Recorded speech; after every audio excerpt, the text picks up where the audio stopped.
kan ada 4 simbol.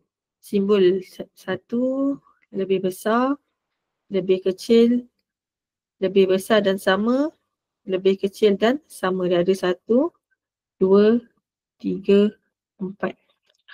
Okay.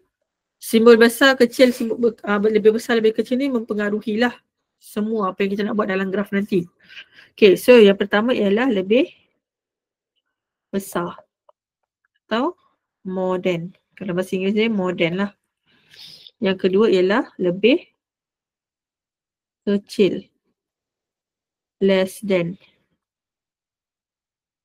Okay, yang ketiga ialah lebih besar atau sama.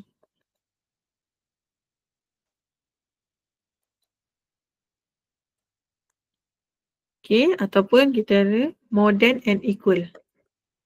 More than and equal. More than or equal.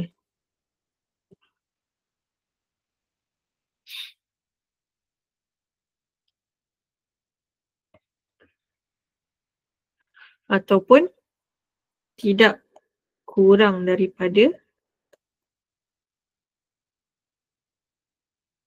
tidak kurang daripada, not less than,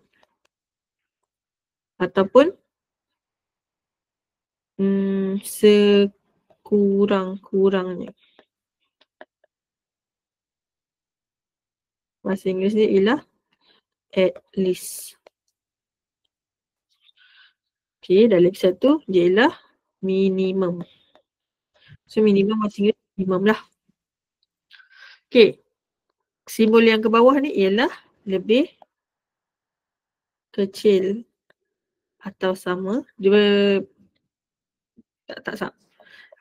berlawanan lah dengan yang atas. Okay, less than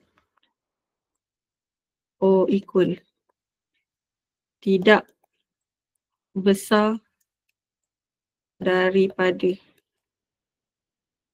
not more than. Okay, lebihnya, at most. Dan lagi satu ialah maksimum. Ataupun bahasa Inggeris dia maksimum lah. Okay,